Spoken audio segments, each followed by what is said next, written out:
Welcome to the Painting Lines Podcast, your one-stop shop for all things tennis. Join Erik and Aidan in their discussion for updates on news and pop culture, and from hot takes to betting, they've got you covered. Ready? Play.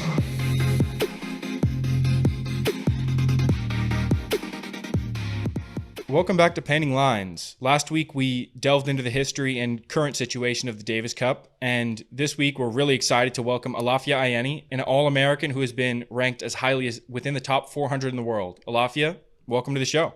Hey, thanks for having me, Aidan. Yeah. So our goal is kind of to keep the pod interesting for you as well as our listeners. So when I was prepping for this, I watched your episode on the Changeover podcast from a couple months back, and they asked a lot of questions about stuff like how you chose tennis, the discipline of your parents and pushing you towards this path, and some of your decisions like your college choice. So in order to keep this hopefully interesting for you and see some new topics, I wanted to kind of steer away from those ones you've already covered so you don't have to repeat yourself. And if people want to hear about that stuff, I recommend they go listen to that podcast episode. It was very interesting. But just to kick things off, I know you had a very disciplined upbringing and that you didn't necessarily always love tennis. So I was wondering when that change kind of happened for you, where it went from something you felt like you were kind of pushed towards doing to something you actually enjoyed and loved doing. Yeah, no, so there were definitely a couple of moments that changed the way that I view tennis. I still wouldn't say that I'm like, in love with the sport. Like, I just can't wait to go out on the court and, practice for 4 hours. Like, Yeah. I wouldn't say that, right? But I definitely have a easier time committing myself to the process and to the sport. And I have a very good relationship with the sport as it is right now. And I'll tell you, it actually started in juniors when I turned 17. I played in the Easter Bowl. I won the Easter Bowl my last year at juniors. And actually, a couple of months before that, I was about to quit tennis. I played in Brazil for 2 weeks. I was playing. There was a grade 1 and a grade A, and I remember the grade 1. It was in like Criciúma or something like that, and I lost in the first round. By the way, let me back up a little bit. I started the year, I think, in the top 50 or 60 in the world, and I went to Australia in the hopes of having a deep run there at the Australian Open. I lost in the first round of singles. I did okay in doubles, but it kind of hurt to lose in the first round after, and I was really like, I had never really prepped for something like I did for the Australian Open that year before. I was, training every day. I didn't really have a lot of school at the time, so I could train a lot.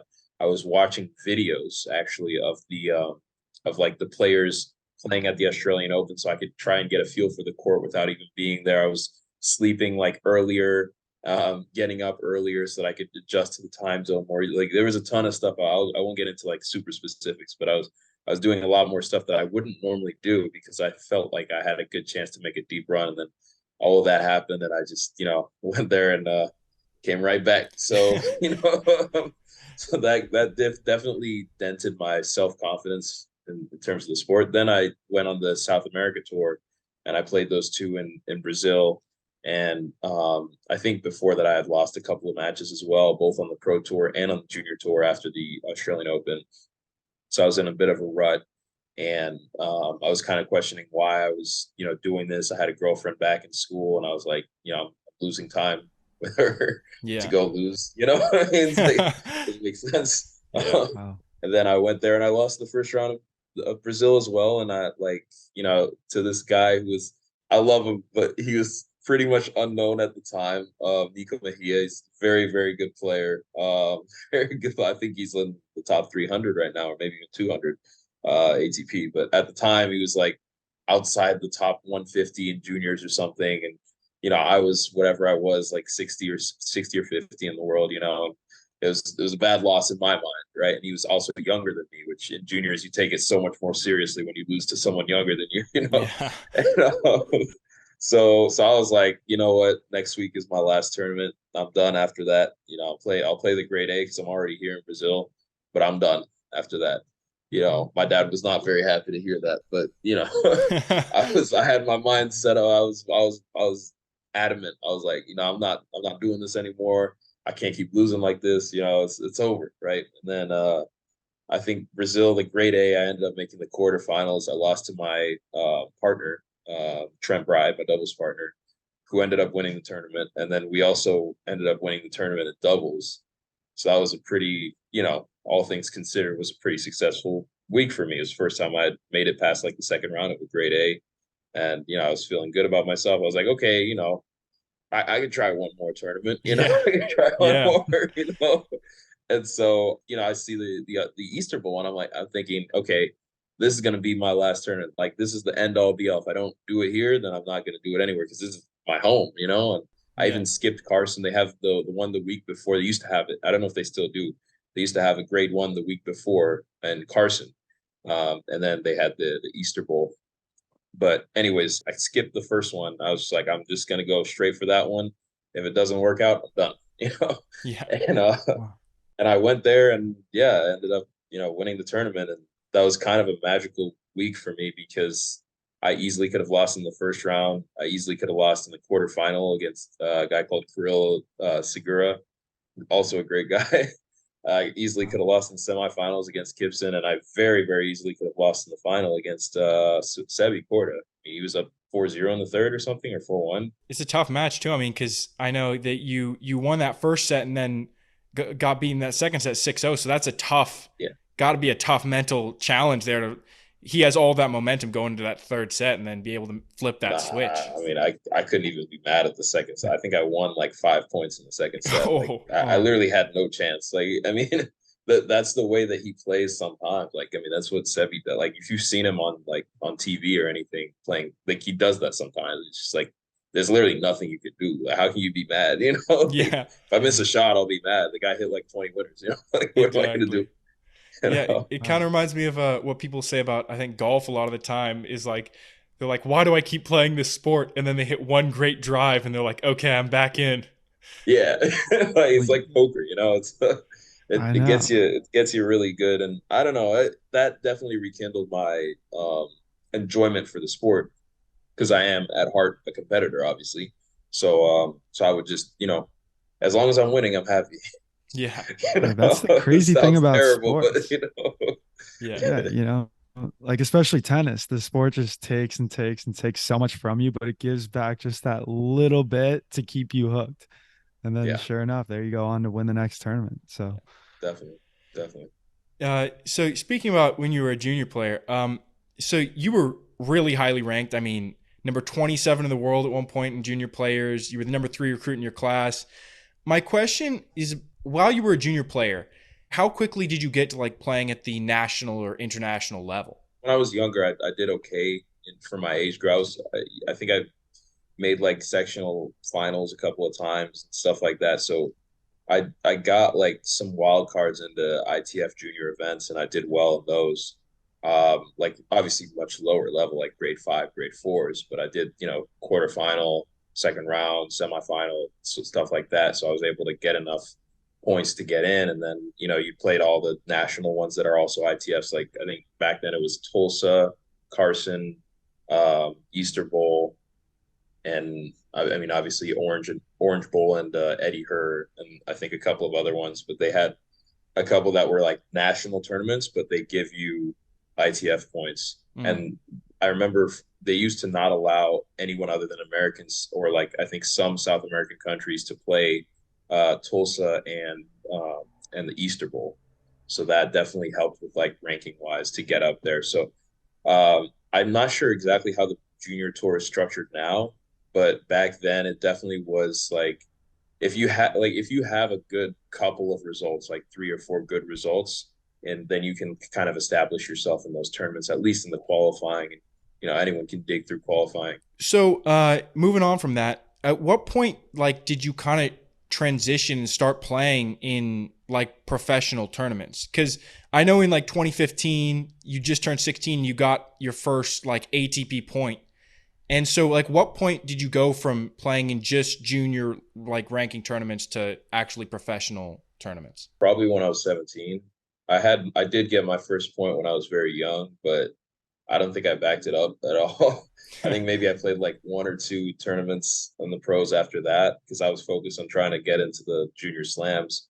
But yeah, I think when I was 17, that's when I started getting like I think I made a couple quarterfinals of like 15Ks or something like that, and just started getting a couple more points, adding up and Yeah. preparing for what I thought, would be kind of the big decision, was whether or not I was going to turn pro or go to college at the end. Because for me, my birthday is super late. So even when I'm 17, I don't get a year when I'm 18. I turn 18 and I get like 3 months after that. And then I'm done Yeah. with juniors. So I was already kind of thinking about whether or not I wanted to turn pro. So that was when I started playing more pro tournaments. Makes sense. Yeah. Speaking about the ranking, I was wondering about that because obviously it's a big part of being a professional player. And I was wondering, are you like locked in on what your exact ranking is all the time? Or is it just something that you think about in the back of your mind, like in terms of getting into tournaments and qualification, stuff like that? Yeah, it's definitely just something I think about for like getting into tournaments. I do, like, if I'm close to like a career high, like at the end of last year, I was pretty close to a career high, and I think I hit it on like the last tournament. And then, yeah, like I was watching it pretty closely, and I think I was watching very, very closely at the beginning of this year, because I wanted to break into the top 400 before I went back to Kentucky, and I knew I needed to at least like maybe make a quarterfinal or a couple like second rounds. And thankfully, like, I didn't do it. So I think I started Kentucky. I started out at like 405 or something, but luckily some people dropped points and I was able to sneak in, but, Yeah, exactly. but I was definitely watching pretty closely for those. Like, that's the only time I'll really like pay that much attention to ranking, because I don't think ranking is like, I mean, it is a good indicator of like where a person's at, but a person could be 300 in the world and not be as good as a person 800 in the world, and they could just be like, I mean, you can get up to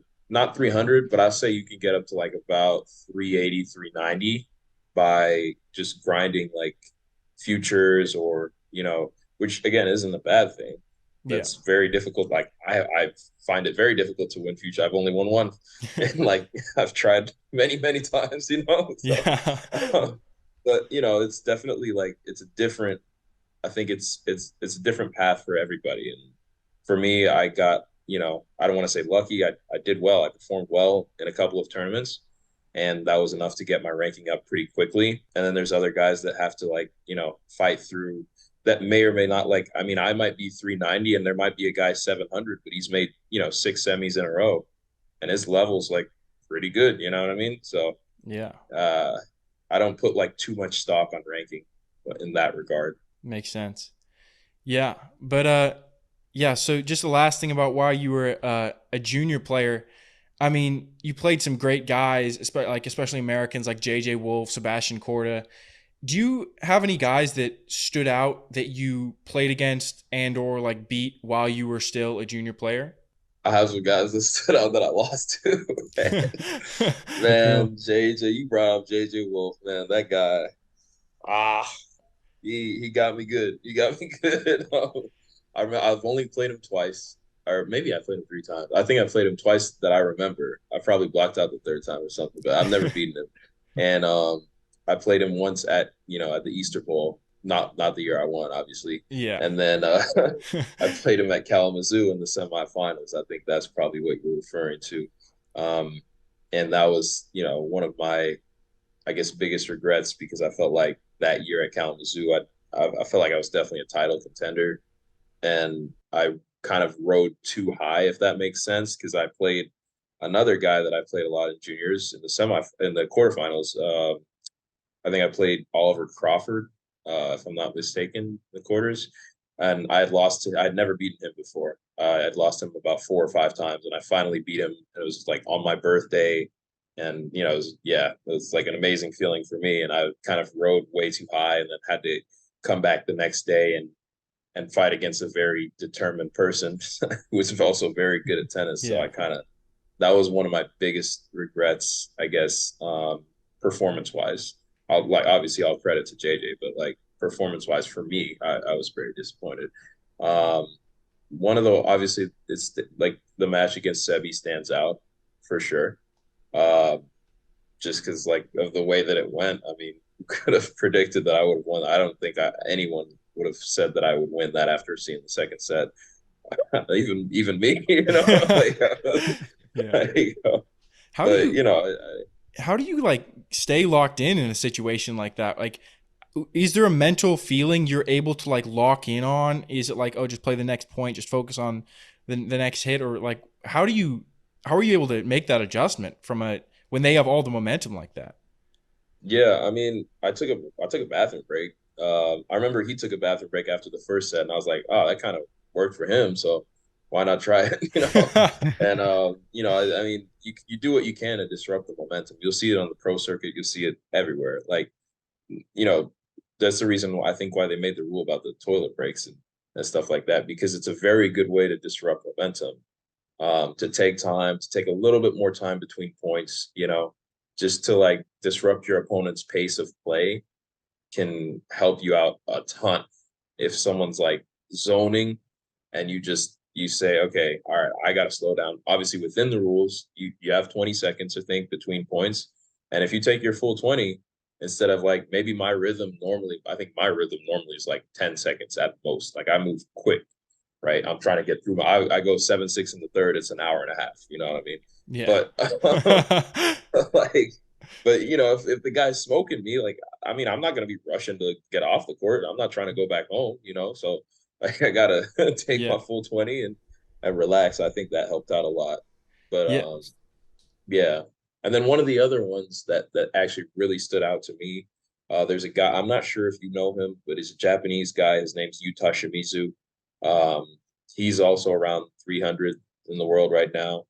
And he was, I think, number 6 in the world in juniors when I played him. And I played him in the final, grade 2. That was to get into the top 100. And I won, I think it was 7-6, 6-7, 7-6. Ooh. Yeah. And that match definitely stood out to me. I mean, he was up 5-2 in the first set. I ended up winning it. I was up 5-1 in the second set. He ended up winning it. And then he was up 6-2 in the third set tiebreak. And I won 6 straight points. Sorry. That's Yeah. crazy. Wow. So it was kind of an insane match. Then he Yeah. got his revenge at Roehampton the next year. So Wow. yeah. So when you But play these guys more than once, is there like a, I don't know, some kind of friendship or relationship, or is it just strictly business? You guys are there to play.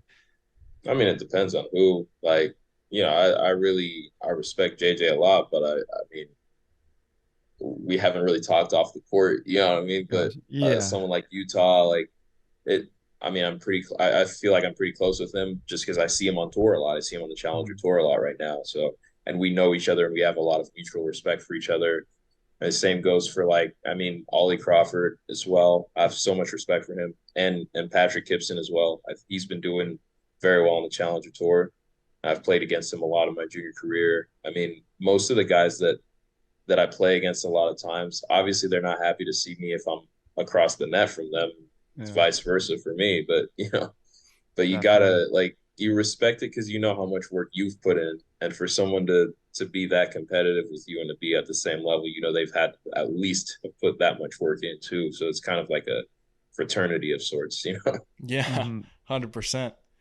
Yeah, Um, yeah, I mean, speaking of like that rate of play thing, I mean, you see it at even like the top 3 guys. Like you look at Medvedev, and he takes like 10 seconds between every single serve. I remember I was at the U.S. Open this year, and I was watching. I got to see him and Djokovic play in different matches. Obviously, I wasn't at the final, but you would see his service game, and it would be like less than a minute for the entire game, and then Djokovic comes up and takes like 25 seconds between 2 serves. yeah, yeah. And that's just kind of, I mean, it's there's no right or wrong way to do it. It's just who you are as a player can determine how fast you go. And I've noticed actually, and I could be wrong about this, but I've noticed that the guys like big serving guys or guys who kind of rely on certain forehand tend to take a lot faster. Whereas the guys who are kind of all quarters or baseline players, they take their time between their points. I'm assuming probably because they know they'll need their energy to move around the court, rally, and the big guys are counting on getting like quicker points on their serve. Yeah, That could be it. I don't know. I mean, not a tennis analyst. that makes sense. I mean, it makes sense as a strategy. If your goal is to have a 1 or 2 shot rally, you kind of want to keep your opponent tired, right? Exactly. Exactly. Is it also part of a strategy to change up your pace in a serve? Because you know how as a returner, it's kind of like you have to time up when they're going to be serving. Do you ever switch up your pace, or is it the same thing every time? I used to, Yeah. but that's, it's a very dangerous game. That's Hmm. a very, very dangerous game because if you change up your own serve rhythm, you're disrupting your own pace. You know what I mean? Like Yeah. Right. you're doing your Right. opponent's job for you. And it could work out if you have perfect timing all the time, but you're not going to have perfect timing all the time. And more often than not, you'll end up kind of like messing yourself up. Hmm. It is a good strategy if you have absolutely nothing else left, though. So, Yeah. Cause I was just finding I was playing the other day and I was finding it so hard to time this guy's rhythm because it was different every single time. So like sometimes when I would start creeping up, I'd be inside the baseline by the time he'd serve, have to come yeah. back, reset my own like motion. Yeah, it's definitely effective. I mean, I don't know if you know my teammate Gab. I played him in the All American or I don't know Fall National, one of the college Yeah. tournaments. I played him for the first time, and that's all I did was I would just change. Like sometimes I just do like like a quick serve. Sometimes I would literally change the toss, like the Oh, height of the toss. Whoa. a bold Um, strategy. and yeah, yeah. Well, I mean, I had a lot more Uh-huh. confidence in my serve back then. Obviously, I still have a lot of confidence in my serve now, but I'm kind of like smart because that can also it has some effects on your shoulder and your elbow, like Mhm. injury wise, that you definitely like. It worked back then, but it can only work for a short while. So it's but it definitely is very very effective. I will say that if you do it the right way, if you can pull it off, it'll work. Yeah. Good to know. Yeah. So moving on from the juniors. So obviously you went to Cornell. We also went to Cornell. We know Go Big balancing Red. the academics with the athletics can be pretty difficult. And my question is like, was it hard to keep motivation and be focused on school when you're kind of thinking at the back of your mind, like, I'm probably gonna be going pro in tennis? Yes and no. Um, I did have a girlfriend my freshman year who really, really helped me out a lot because she was pretty on it with like, studying and stuff. She was a double major, biology and statistics, Ooh. like just super on it. I mean, it was kind of crazy. And I would always, I'll be coming over after practice. I'm like, let's watch a movie or something, right? And then she would be like, nah, like we gotta study. And, so I don't know. I mean, me personally at the time, I wasn't happy with it, but that I did get the best grades I've ever gotten before. So I think that definitely helped me then, and set up like I guess she helped me to set up like these kind of routines, if that makes sense. Compartmentalizing the things that you need and the things that you want. Um, Mm. and that's something that I've kind of taken with me. Um, even though like now obviously I have to do everything on my own, but like I think that being able to compartmentalize has helped me out a lot with maintaining motivation. I also It helps that I have a mom that is a software engineer. Yeah. My major is computer science, so if I have problems with something and office hours aren't working for me, I can call my mom's up and she can help me out with that. Yeah. So, so that definitely helps out a lot, especially my senior year. My senior year was very difficult to maintain the two because I needed to take 7 classes to graduate. Mm. So I was taking, which 7 classes for me is a lot. All right, Yeah. I I know, agree. like for y'all double majors out there, I know that's not a big deal, but for me, it was it was a lot, Yeah. and I had to balance that on top of about 4 hours of practice, an hour and a half of fitness each day. The 4 hours are split into two segments, and I don't know if you know you do know this if you went to Cornell. The tennis courts are about a mile and a half away from campus. Yeah, So, I used to take I used to walk over to the Reese Center actually, and it would be like, oh yeah, it's okay, brutal. okay, I'm gonna walk for a half hour. I'm gonna Yeah, walk back. yeah. Well, uphill too. If you're Exactly. coming from down in near Commons where I lived, you have to walk Whoa. uphill. or you take the bus to what is it, East Hill or whatever it was. Yeah, I lived actually.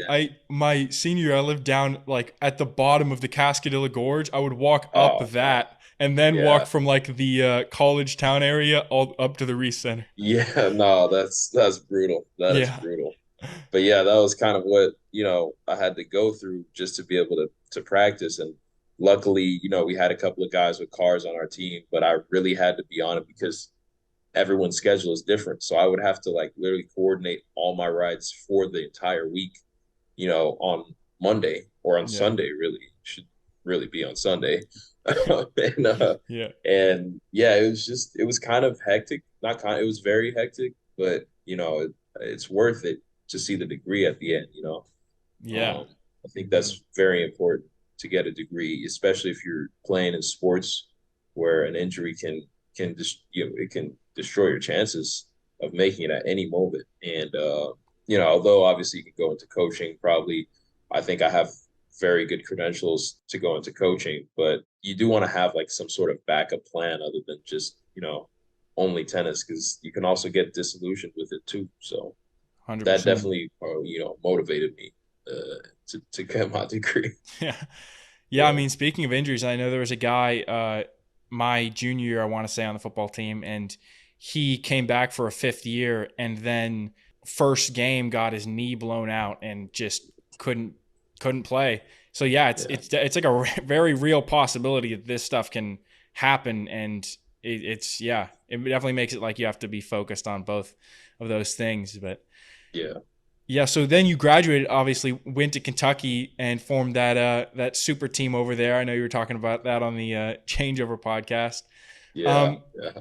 so my question is like, what was the shift like there in terms of the balance of the academics and the sport? Was it Well, like a I think you know the answer to that one. I mean, definitely, UK has the facilities that you need if you want to like focus on academics. They don't. I wouldn't say obviously it's an Ivy League, but I think they do have very good. They had a very good program for me. I was trying to learn about ways I could help my business, my nonprofit, um, and investing opportunities, like investing methods, like how to do that sort of thing.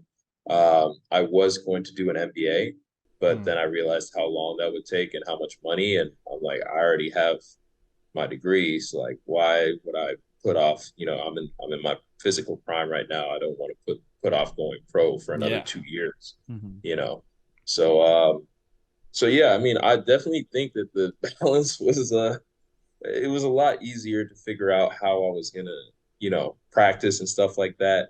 It definitely helps that the UK facilities, like the athletic facilities, are right next to the tennis courts, and it's in the middle of campus. oh yeah, Like, if the AD of Cornell is listening, like,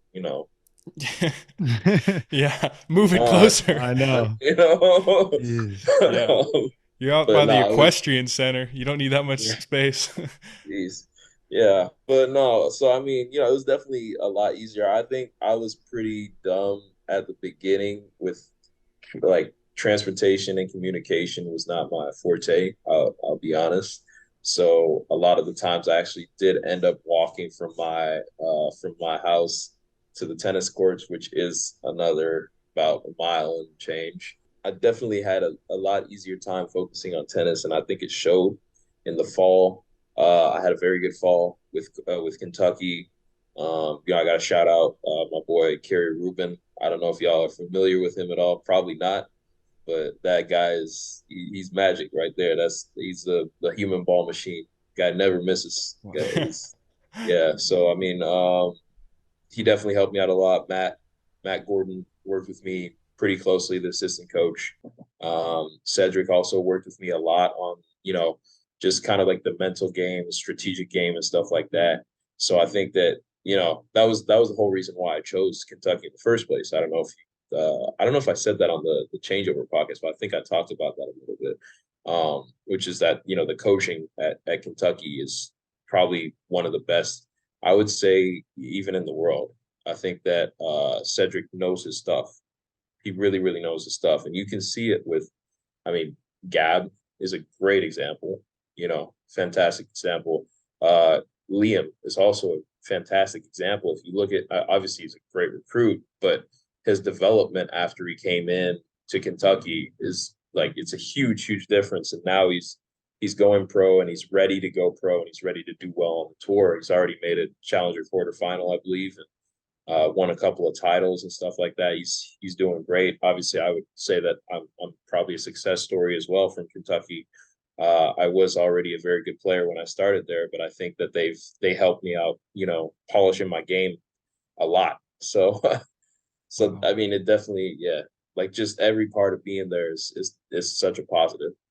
Yeah, it's definitely, I think the coaching at that point is very critical, because being able to shift it from like just having like a very solid game to being able to strategize at like a professional type of level. But speaking of, I mean, you're in Argentina right now. What is it like to travel to these tournaments? I mean, you're traveling like every week. You're going all over the place. What is that feeling like? How early do you usually arrive, and like what's the transition like in between from tournament to tournament? I arrive as early as Delta allows me to. We not, we operating on that economical budget out here, but I think that traveling this much is probably, it's not the best way to live, to be completely honest. I haven't been home in a while. I think I spent maybe a day or two in my house, just in transit, because I had to pick up some stuff to go to Nottingham or something, play on the grass. But I haven't actually stayed at home, slept in my bed. Probably, if you consider Kentucky, I haven't done that since probably like December, actually, because I left for Thailand in January, and I went straight over to Kentucky from there. So I mean, it definitely does take a toll mentally and emotionally to travel this much. Obviously I'm blessed to be able to do that.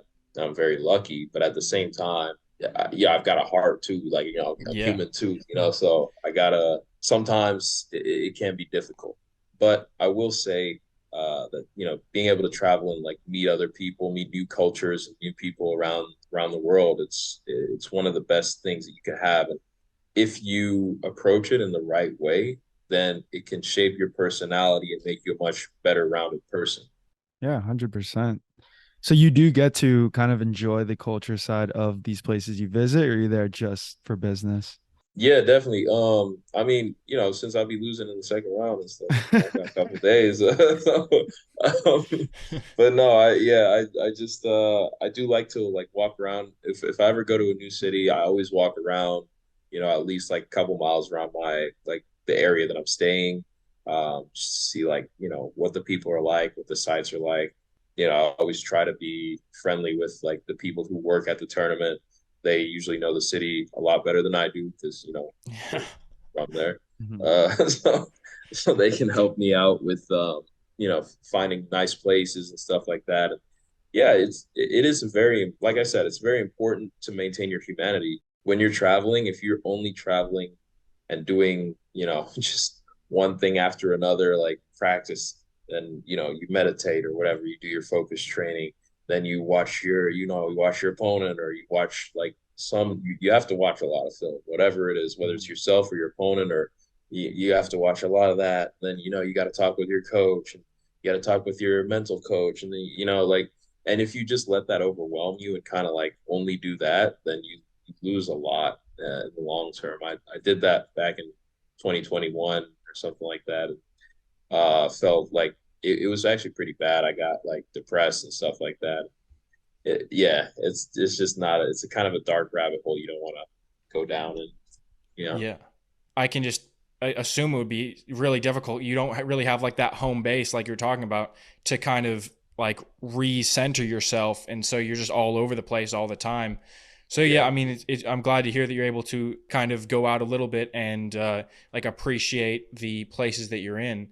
I mean, I know Yeah. you were just in China. How was the 3 weeks being there like? Was that like a good tennis atmosphere? Definitely. Yeah, the tennis atmosphere was great. They didn't have like necessarily like a ton of fans coming to watch, but like everyone there, I was kind of surprised. Like Everyone there was super nice. The last time that I went to China was very, very different.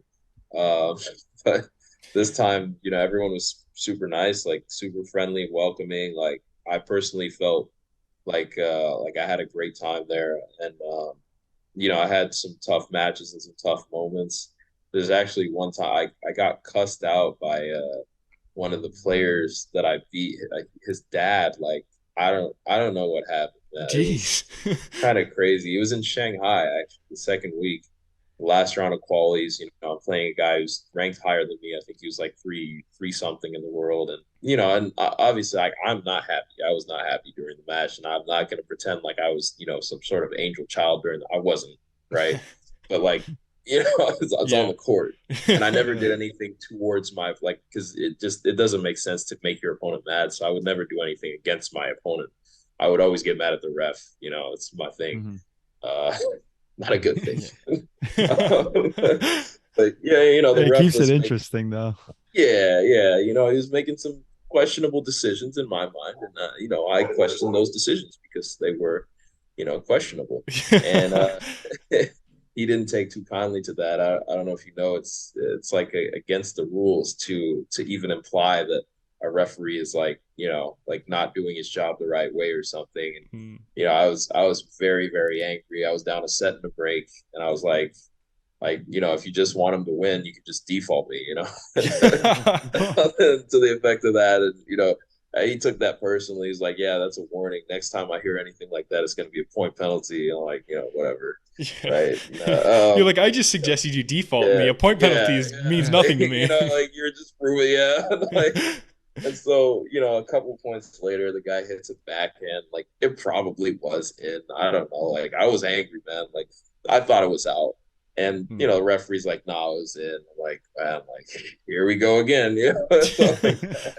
So like, you're literally this guy. How much is he paying you? So I said it was pretty bad. I said something like that, and then he's like, point penalty. And I was like, you realize by giving me the point penalty, you're just proving my point, right? Like, You're playing exactly into my yeah, plan. and so, there was a little bit of drama with all that. But then, I honestly, like after that, like I was just cash money for the rest of the set. Like I think I lost like 3 more points in the set.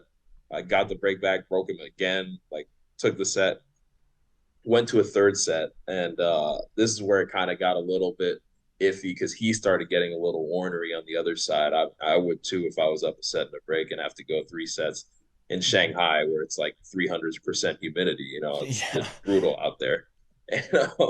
And so he tried to take a break to go like get I think it was like to get a Red Bull or something like that. And they wouldn't let him get it, so they had dad go get it. It was like a whole thing, and I started asking questions because I got a time warning after the first set for going to the bathroom.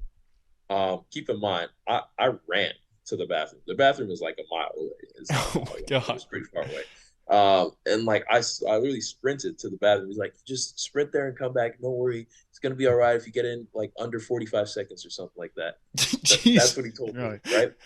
So I'm sprinting there. I get my business done. I sprint back. I go like he doesn't say anything. I enter the court. He doesn't say anything. I grab my racket. He doesn't say anything. I go back to the baseline. I'm about to get ready to return.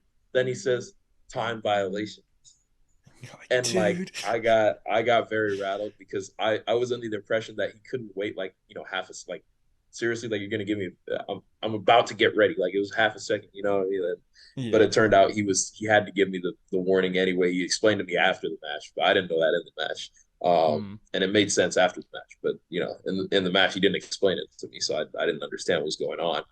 Anyway, so we go into the match. We're all, I mean, the guy was playing some good tennis. I'm not gonna lie, he was playing some good tennis. I could see why he was 350. Uh, and I'm getting my ass kicked. Obviously, I'm down a break again in the third set. Like I'm down 5-3. I think the guy's serving for the match, and then I just start like swinging free, and I end up like breaking him back. Yeah, I think during that 5-3 game, actually, he was up 15-love. He won like a point doing some ridiculous stuff, and I said something to the effect of like, how sad is it that this guy's peaking at a Challenger Qualies event? Oh, Like you couldn't do this in the semis of a Challenger or something. Like you couldn't do this at the U.S. Open, or like you did this in quali. Yeah. It was pretty bad. Again, I am painting myself as the villain here. It was Yeah. wasn't a great thing to say. I didn't say it to him, but Yeah. I mean he probably heard me. Let's Yeah. be honest. Yeah. And and I ended up You were winning playing that that game. mental chess. Yeah, what was not my intent at the time. I was just so frustrated. I was like, I mean, like that was the third time in a row I think I played. Like the week before, the first week I played a guy who was doing the exact same thing, and he ended up winning the tournament. And I actually played him again in the third week, and he won that tournament too. So that was really annoying. But Mm. I was kind of fed up. I'm like, what is up with these? Like, why can't I play someone normal for once, please? Yeah. You know what I mean? Like I don't even don't play bad. Just play like how you would play. Yeah. Normally. Like if you play like this all the time, you should not be here. Like, let's be Yeah. honest. I'm sorry. I'm getting worked up. But anyways, I was a little bit I was a little frustrated in the moment, but I was letting Steve off, and he kind of felt some type of way about it, I guess. Because I won that game pretty easily. He was very rattled, and I held pretty easily. And then I think at 6-5, I was up 6-5 with him serving, and I went up 40 love, and then he just like pulled out all the stops. I mean, he hit 5 winners that were all 5 of them should be on tennis TV. It was kind of a joke, and he finished it, and he said, I forgot exactly what he said, but he said something in English so that I could hear, and it kind of rattled me because he was like he was taunting me basically. He was saying like something to the effect of like, yeah, that's how we do it, or something like that. Mm. And I got kind of rattled, and then in the tiebreak, I did the same thing to him. I hit like amazing winner. I said that's how we do it. Like I said the same thing back to him. Yeah. Every single point for 6 points in a row. I won the first 6 points of the tiebreak. And after every point I won, I said the same thing. Yeah. So, like now that I'm telling you guys this, it kind of does make sense that the guy that cussed me out. But yeah, anyway, so we finished the match. Obviously, I end up winning, and we shake hands at the net. The guy's like, have no future in sport. You're not going anywhere with this kind of attitude. He's German, and and I was like, whatever. Like, I understand. I understand. Honestly, you played a great match. I respect you a lot. I'm sorry for the way that I acted, but let's leave it on the court. Like, yeah. I still fuck with you. I mean, oh wait, no, I'm not listening. Yeah, we don't. I still mess with you. We like, and we still had respect. I can see, even though obviously he's not happy with me at the moment. I understand. I wouldn't be happy with me either if I was in his shoes. But like, I still have a lot of respect for him. He knows that. And he still has a lot of respect for me. And I go and I tell like his coach. I think it was his coach with him. Congratulate the coach. I'm like, the guy played a great match. It was a great match. Like, all things aside, the chatting and everything was great quality match. And he agreed. He's like, great match, thank you. And like, him and my coach, congratulate each other, and everything's great. And I didn't see the dad, so I just kind of went away, and I ended up seeing the dad in the locker room. Mm. Like, I should have known. Like, I was sitting down like a full villain, man. It was like in the darkness, petting like, a little cat. Yeah. And I go up. I'm like, oh hey, man, I didn't see you. Like, sorry for how things went, but it was a great match. Like, do not come here with this. Do not come here with this bullshit, man. You are less than nothing. You are less than nothing. Like, damn. This is a full grown man. Like, he said a lot worse stuff than that, but I don't want to curse on the podcasts and stuff. But he called me a lot of interesting names, interesting names, and apparently he was reaming out my coach as well. Which I was very offended at, but at the same time, I'm not going to be that type of dude that asks for whatever punishment, even though I think under the rules, he could have gotten his son like a pretty hefty fine for that. That's a big no-no now. Yeah. But I was just like, all right, whatever. Like, dad's mad and stuff like that. I got a little mad at the end though.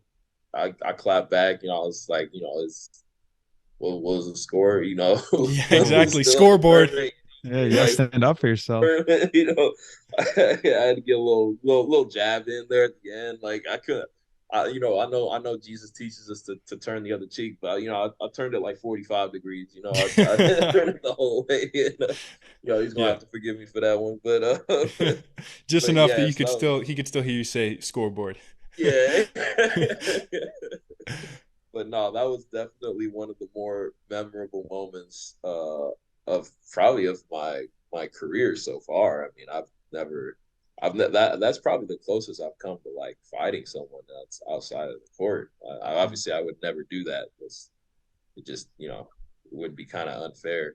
Honestly, in this case, it would be actually pretty fair because his dad was a very big guy. So I think that would have been a fair fight. But I'd Yeah. rather not. I'd rather not. Yeah. I'd rather, he's German. I don't know. Maybe he got some other issues, boiled up under Uh-huh. there. I Mm. don't know.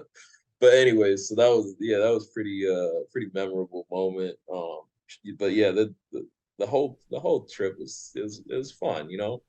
Yeah. Did you like consider the trip a success overall? Actually, no, I didn't. Mm. But look, it's success is relative. I think I was expecting to have at least 1 week where I would break through. Mm. And honestly, if you look at kind of how those guys did, I lost in the first week to Terrence Atman, and he won that tournament. I lost to him in 3 sets, and I had a couple of moments in the third set. I had a break point in the third set, early in the third set, where I could have kind of got ahead, and he played an amazing point, like hit a forehand winner from 3 feet behind the baseline, like not even looking at the shot. So it's like, what can you do?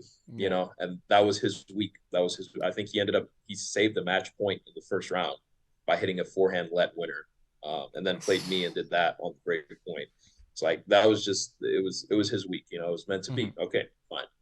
The next week, I come through qualifying, I come through that battle, and then I lose to the guy who actually lost to Terrence in the final.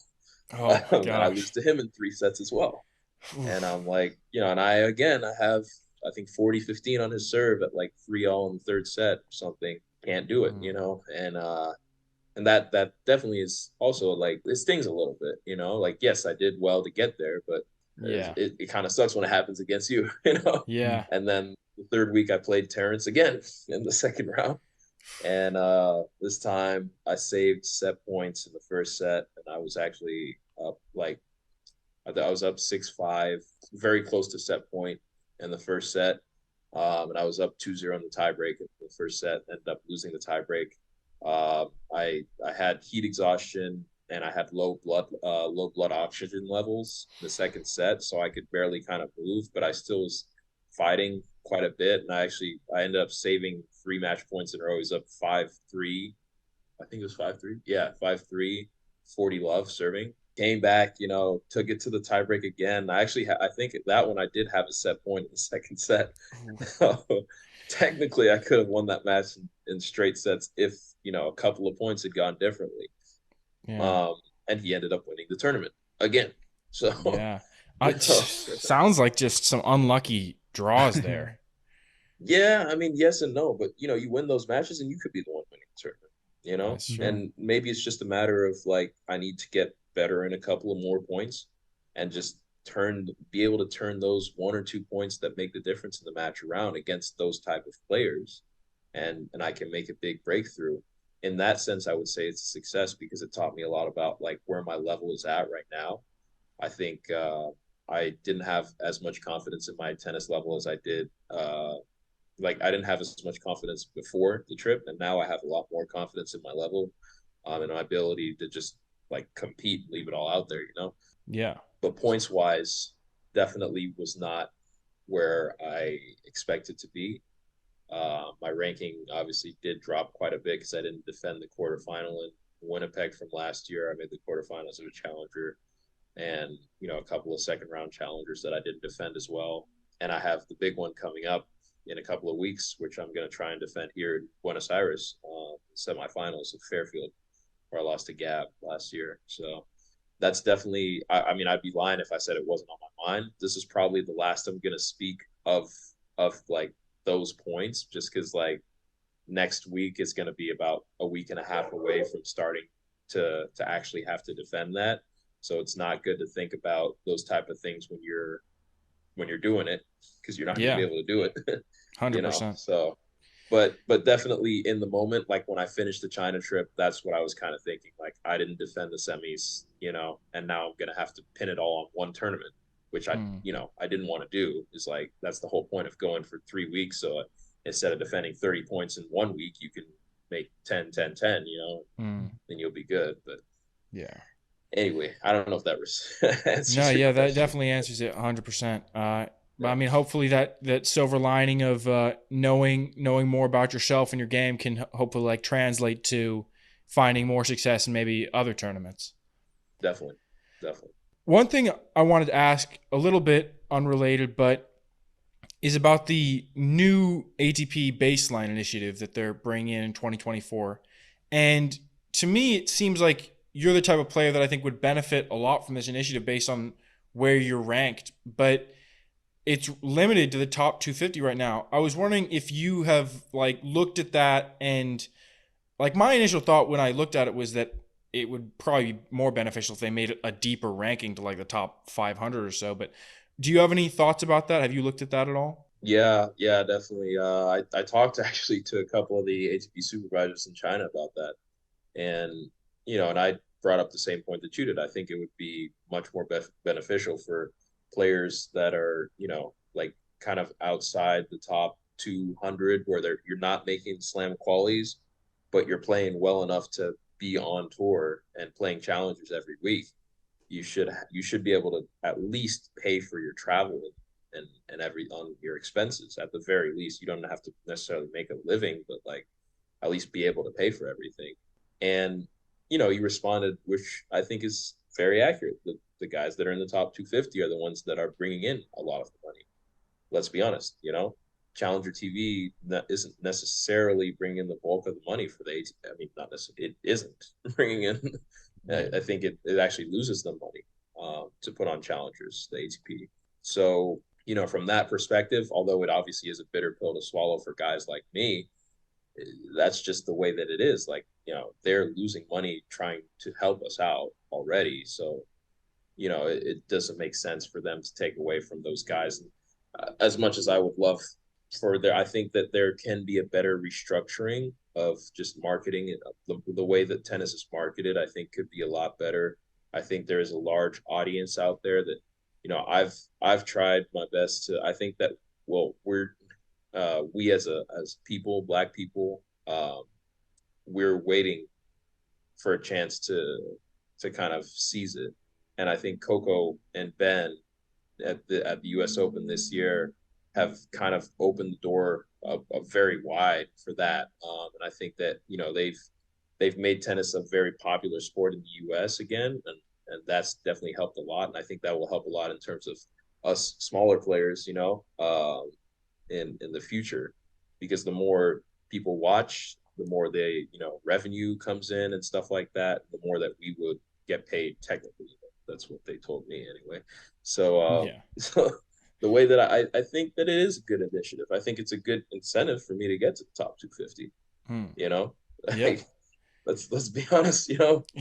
I believe that I have the level to get there. Yeah. If I didn't, I wouldn't be Mhm. playing. So Yeah. this is a great incentive for me to get there. Hmm. That's how I view it. Yeah. Speaking on the financial aspect and kind of what also you were just talking about, I know you started the Team 3X brand, and that kind of has the goal of helping tennis become a more accessible sport for underprivileged youth. Is there anything specific you'd like to share about kind of how that's going and where you are in that process of building that brand? Yeah, yeah. So we're currently looking for social media managers for the company for our Instagram handles, and we're starting a Twitter handle as well, and to manage our official website. Um, because it is really, really difficult for one guy to do everything on his own. It has kind of been very slow progress lately. Hmm. Um, my train here.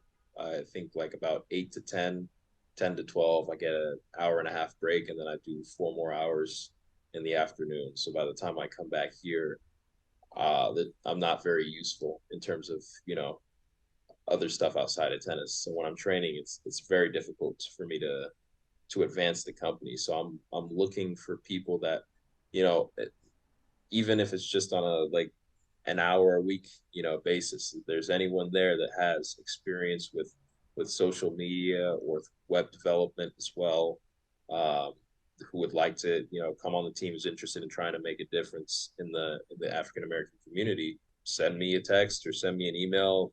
I think my Instagram will probably be linked here, or my email. I'll give you guys my email. And yeah, that would be amazing if we could have, just a couple more people on the team. I think would help move this along a lot faster. So, but I truly believe in our mission and our message. I think that tennis has been stigmatized by minorities for a while. And I think that, again, like, Coco and Ben are doing amazing things to help destigmatize the sport. And the best thing that I can do for my company is succeed, right? Yeah. The more successful I am, the more I can use my platform to kind of talk to people and explain to them what I'm trying to do. The more companies I can get to sponsor it. We need rackets, we need shoes, we need balls, we need court time, even if it's just court time on and we're able to put on our clinics on one, maybe in one of the clubs in Southern California. That'd be amazing, or have an exhibition. Those are the type of things that I think will help expand the message, if that makes sense. Yeah.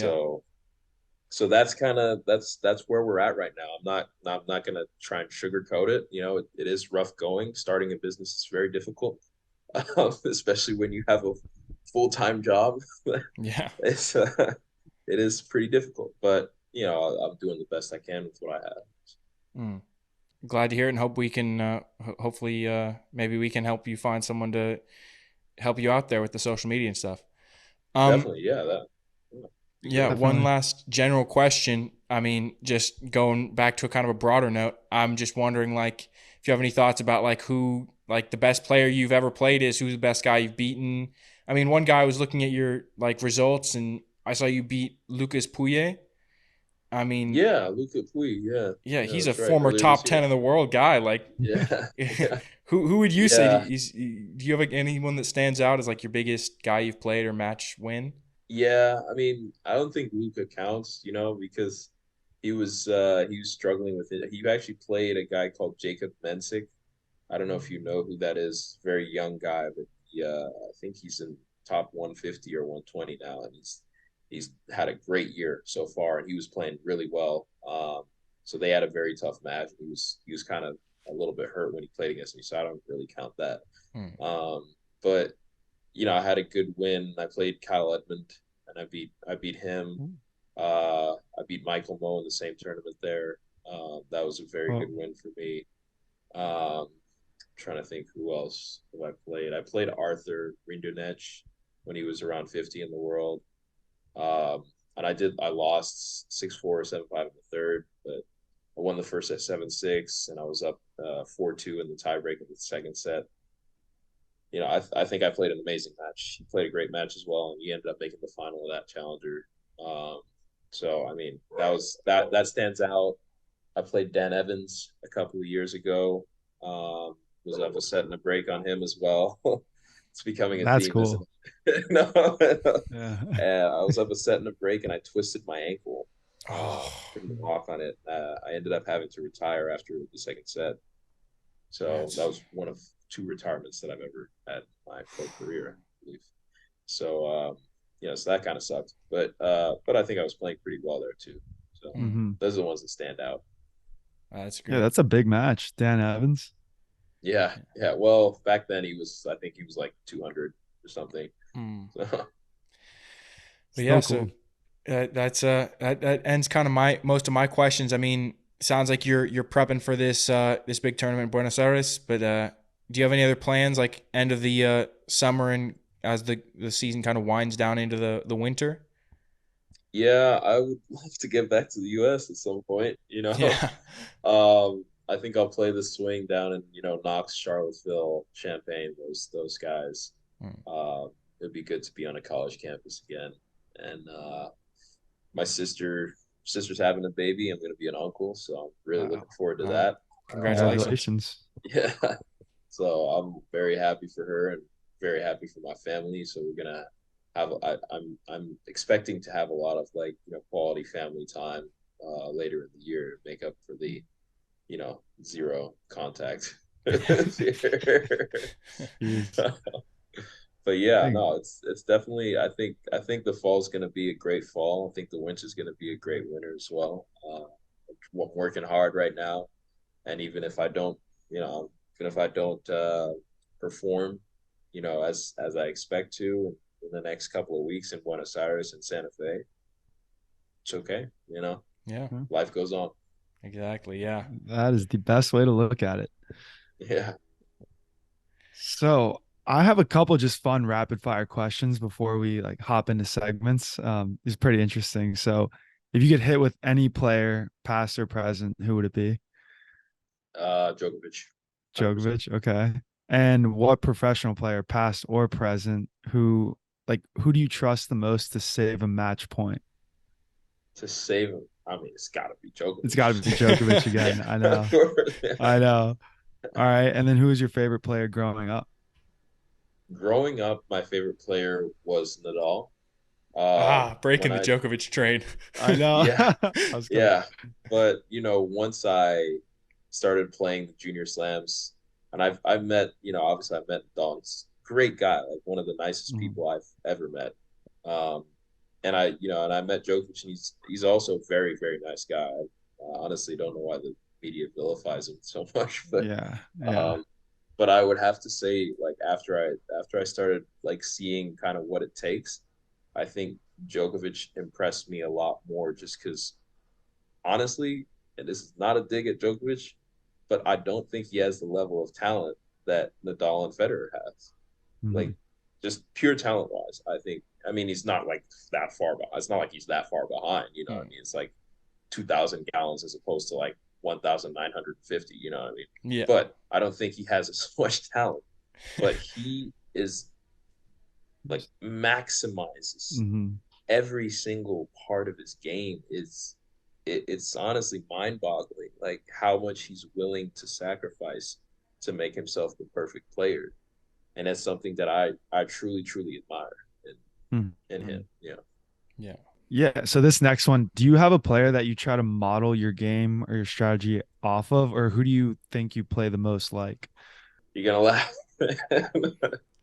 I think I play a lot like kind of a mix of Monfils and Djokovic Mm.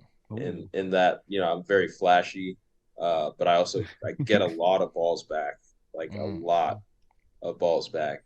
Very quick around the court. I have a very good backhand. Um,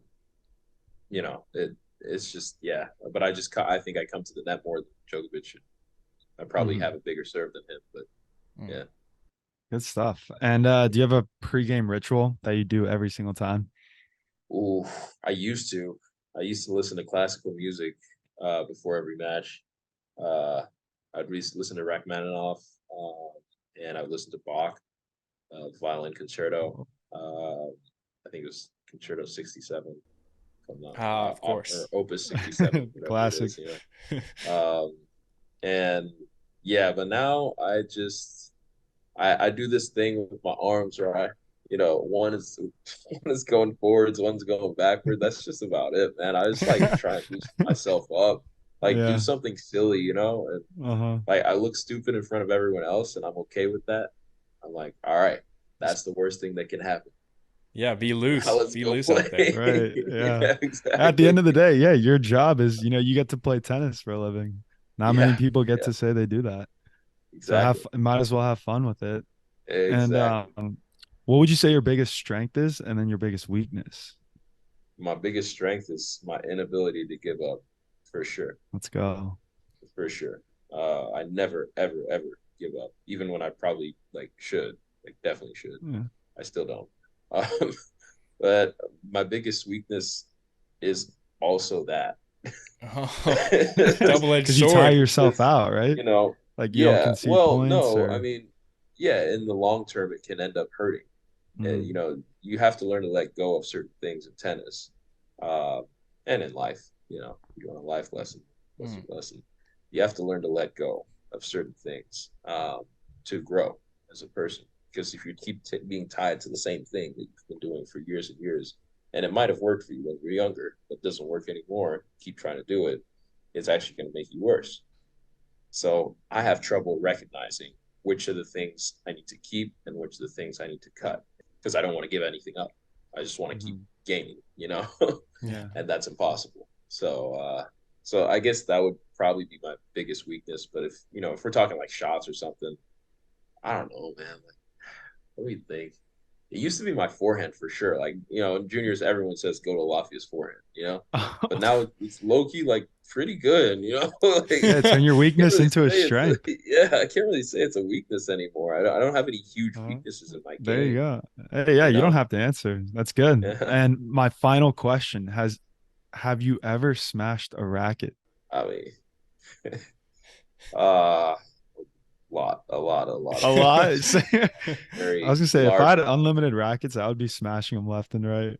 But Yeah. whenever I play, I'm like, oh, yeah, nope. Yeah, yeah. No, I mean I haven't smashed a racket in years, but when I was a Oh, really? junior, before I had to pay for them, I used to go crazy on those rackets. There was one time, actually, the week after I won the Easter Bowl, I played in Spain at Juan Carlos Ferrero's academy, and I actually, surprisingly enough, I made it to like the quarterfinal or something. I don't know how I did that to be because I was on clay and I'm terrible on clay. I'm American, so but yeah, Yeah.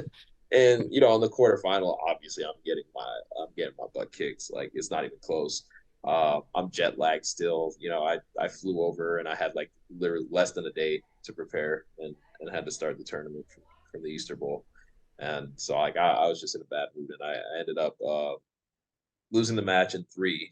And I finished and I took my racket and I snapped it Stan Wawrinka style on my knee. And I was actually very, very impressed with myself until I looked up and I saw Juan Carlos Ferrero in the crowd.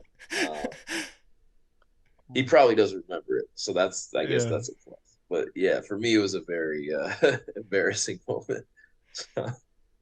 Alrighty, well, that's great. We're ready to hop into segments. I don't know if you brought any, Alafia, but if you're not, you can just like comment on ours. Okay. So first up, what's new in tennis, Erik? What'd you see this week? Yeah, this one was an article I came across the other day. It was actually Djokovic publicizing. So I guess tennis players aren't allowed to profit off of betting companies, and they're not allowed to wear any like patches or advertise basically betting. But the tournaments who host obviously the matches, they can profit off the betting companies who sponsor them.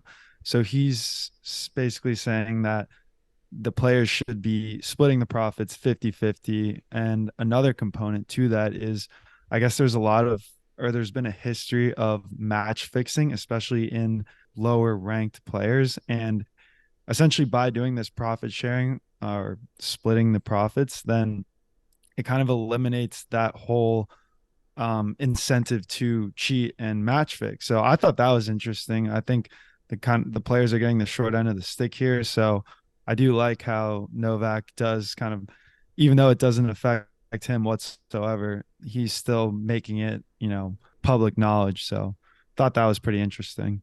Yeah, I mean, it kind of reminds me of the NCAA and like college football, like how that used to be such a massive thing. I mean, now they have like the NIL deals and stuff like that, but how the Mhm. NCAA was profiting massively and like college football was, or like the players were getting nothing pretty much. Yeah. Yeah. Alafia, do you have anything to say on that? Yeah, I mean, I think that betting wise it's a very slippery slope. I would say that because I know that betting companies like to win. If they become directly involved with players on an official level, then there's a lot more that they can do behind the scenes. Obviously, I would love to get more revenue. I mean, I think that like I remember because whenever you lose, you get like all these hate messages from these bettors and stuff, right? Like these guys bet like thousands and thousands of dollars. I mean, I remember I played a match and I won when I won against Michael Moe. I won an extra $600. This guy won $23,000 betting on me, man. That's more than you get for winning the tournament. Like it Jeez. just, it Wow. definitely seemed a little off to me. Like, why can't, like, at the very least, that this is one thing that players say, and obviously we know why we can't. We ask, like, Mm. why can't we bet on ourselves to win? You know what I mean? Like, Yeah. Yeah, we're like gonna Pete play against the Rose. guy. Yeah. And obviously it's because, if you talk to your opponent, you're like, hey, I bet on myself to win. We can split the profits, just lose real Yeah. quick. Yeah. But still, like, I think that the betting issue is a very complicated issue. Um, I do understand why Djokovic is doing it, and I support that. But at the same time, I do know that, like, if that happens, it's not going to fix match fixing. It's not going Mhm. to end match fixing. It's probably actually going to make it easier. Mm, So, Mm. yeah. Got it. What about you, Aiden? What are you seeing out there? I mean, I guess the what's new this week is just Djokovic news, but Djokovic isn't playing in Shanghai. Um, Another big tournament skip for him this year, but to be honest, it's pretty on par with like the number of tournaments he's played for the year. He's played in 10 so far, and like in 2021, he played in 12. So he's essentially on pace to do a similar thing. Like in 2019, he played in 15 or 16, but that was 4 years ago. So he was only 32 at that point. And obviously, he needs to manage his body even more now. So my guess he's probably just looking to play in Paris in the ATP finals and maybe the Davis Cup finals as well. But I just thought it was interesting that he's pulling out of another big tournament. yeah, I mean, he'll take the fine. I guess it doesn't matter for him, but I know that Djokovic is planning not to play this for months. I mean, like I think like it became public a couple weeks before the U.S. Open that he wasn't going to play Shanghai, which honestly it's understandable. Yeah. Shanghai is physically very difficult place to play right now, and winning it, I think, he's already got the record for Masters, if I'm not mistaken, Yeah. right? So winning is not necessarily going to do that much for him. I think if he wins Paris, that'll put him in a decent spot for the year-end number one ranking. But he's planning probably to peak at Paris in the year-end championships, so he could secure that year-end number one. So Yeah. And I mean, and especially like not even just playing or in Shanghai, because obviously that's difficult, like you were saying, but just going there and then coming back, that's obviously going to be a massive time shift that you have to adjust to and then adjust back from, which can't be definitely, easy. I know you're definitely, probably dealing Yeah. with I that don't. right now. yeah, I am. I've got these bad boys right over here. Is it the melatonins? Melatonin. Yep, Yeah. it's tough. It's tough. Yeah. But yeah, I'm trying to think if there's any news that I know from this week. But honestly, I've been in the trenches and Yeah. I haven't been Yeah. following. Like honestly, this is the first day that I've opened my laptop since I've got here. Well, Wow. we Yeah. making us feel very special and privileged to get to talk to you. Yeah. No, of Yeah. course. I mean, today's my like first like time I get the afternoon off. Mm, Usually I would let's see, it's 8 o'clock now, but usually I would get back by around 6:30 in the evening. So yeah. Whoa. so I definitely would not have been able to do the call with you. I would have been way too tired.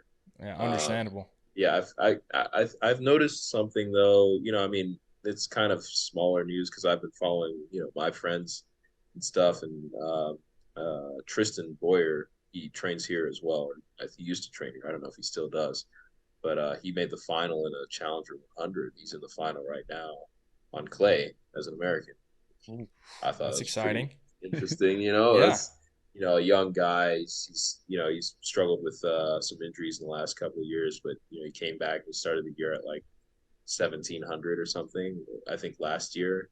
No, maybe it was this year. It might have been this year that he started the year. He started the year like pretty well, like eight or 900 this year, and I think he's up to like very close to top 300 in the live Jeez. rankings. Wow. So, it's a pretty impressive run for him. That's someone to look out for next year on the ATP tour for sure. Cannon coming back. Cannon Kingsley, he's in the semi. I don't know how he did. I haven't checked how he did today, but I know he made the semifinals of Columbus. So shout out to him for that. So that's a it's impressive going back to back. He made the semis there last year as well. So that's to be honest, I've been following Challenger news. There was one thing that has been I heard a lot about, which is the whole altercation at the Laver Cup. Oh, Either today or yesterday. Oh, yesterday. What was that? It was with Monfils and Felix, and they were talking about because I think Felix was mad because Gael was taking a lot of time between points on Felix's serve, and Felix is like, are we playing an ATP tournament or are we playing an exhibition? And the referee's like, we're playing an ATP tournament. He's like, well, that should be a code then, playing an ATP tournament, because he's taking more than 30 seconds. And Monfils got very, very rattled. I don't know why he got so rattled, but he came over. They were talking in French very heatedly for a while, and then he kind of just threw away the match after that. So that was definitely interesting. I mean, I don't know what the situation is with Laver Cup. Is it an exhibition or isn't it? Because I think it is listed as an ATP tournament, but I can't remember anyone ever getting ATP points for playing. I don't think they do, because I think it wouldn't really be fair to give points because it's such a you're selected. Exclusive. Yeah, it feels like an exhibition. Yeah. Let's be honest here. I mean, Felix is great and all that, but let's be honest, man. We're not. What are you playing for? Yeah. 100%. I mean, I personally didn't really understand why he was taking. I'm technically I'm on Team World. I'm not on Team Europe. So, but maybe that's just me. I mean, I know it's the competitor in me would want to win every match, but at the same time, it's very you've got 6 guys on the sidelines cheering and jumping up and down every time you play. Yeah, I mean, that seems like college tennis to me. And I know in college tennis, I can take as much time as I want between points. So, I mean, I'm just saying. I love a good tennis drama. So, Yeah. Aidan, who are you going to take for bet of the week? Bet of the week. I'm going to take Struff plus 130 over Nishioka. Struff, it's his first tournament back since he played Hall in June. And he won a first setter over Guerin in the first round. And Guerin is not an easy match. I mean, he's a great player. So he started this year well until he had that injury. And it doesn't really seem like he rushed into getting back, which I think is a positive. So I think that's a good sign in terms of him being able to get a couple match wins and string a couple together. And especially with him as an underdog, I think it's a pretty reasonable bet. Yeah, I like that. I love Struff. Yeah, Eric, what'd you see? What's your bet of the week? Well, so I'm gonna take Musetti minus 150 over Rinderknecht. Not so much a gut feeling, more so just okay, I'm gonna go with the better player here, and at minus 150, kind of like those odds. I think Musetti's playing very well, and I think he has a chance to not only go to the title but probably win one here. I think he and Zverev will probably show down there, but pretty confident in his ability. Speaking of that match, that's actually my match of the week was Musetti beating Sekulic 7-6, 6-7, 6-0. The thing that really impressed me about that match was the defense of both guys, but it really seemed like Sekulic was kind of dictating for those first 2 sets at least, and Musetti was just playing pretty spectacular defense. But I think from both guys, they were playing good defense and they were staying calm in tough situations and able to hit their shots even when it looked like they were on the back foot in points. Definitely. But then Sekulic got broken early in the third, and it seemed like he just didn't really have the physicality to take it through that third set. He's a young kid. I know he had a rough couple of weeks in China when I was there. He lost to Li Tu twice in a row. And then I think he took the third week off to do some training, which obviously did him a lot of good. He qualified and won a round. But yeah, he is still quite a young guy. I mean, he's got a bright future ahead of him, but with lack of experience, it shows in the tough moments against those top players. And I think it showed against Lorenzo. For sure. Yeah. So my match of the week was McDonald coming from behind and beating Copens 4-6, 6-3, 6-2. So I like this match not only because, American getting a win, but I like it because it shows his ability to kind of flip that switch. You lose the first set and then after that, essentially just cruise through the rest of the match. And I kind of saw in the third set once McDonald got that early break, Copens was just kind of taking more risks, kind of playing a lot looser, and it didn't really do him any good. It just kind of felt like he had already lost the match and was just hitting balls in the net, making a lot of unforced errors. But just goes to show you how big of a mental factor there is in tennis, especially on both sides, winning and losing. Definitely. I think Mackey's just such a solid guy from the baseline. So solid from the baseline, man. It's tough to get past him, and it shows usually in those third set. Him and Marcus Giron, man, I don't know, something in that UCLA water, I guess. Yeah. Say Alafia, for the people who want to check out your social media and give us your handle, maybe any other information on where people can find you, follow you. So yeah, definitely. My Instagram is Air Lafia, and that's air like the air, and then Lafia. Honestly, I don't really use Facebook that much, but I'm on there, I guess. And, it's my name, my first and last name on Twitter as well. If you want to go to our website, it's linked in my Instagram bio. I also have it linked in my Twitter bio as well. So, yeah, I guess that's pretty much it, honestly. Great. Yeah. We'll put a link in the show notes too, so people can find it. Awesome. Yeah. But hey, thank you so much for taking the time to speak with us. It was super insightful. I think everyone enjoyed it.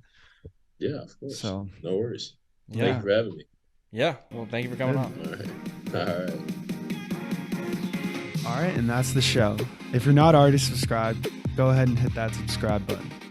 You can find us on Instagram, TikTok, YouTube at Painting Lines Podcast. Feel free to shoot us a DM or email us any questions or thoughts at paintinglinespodcast@gmail.com.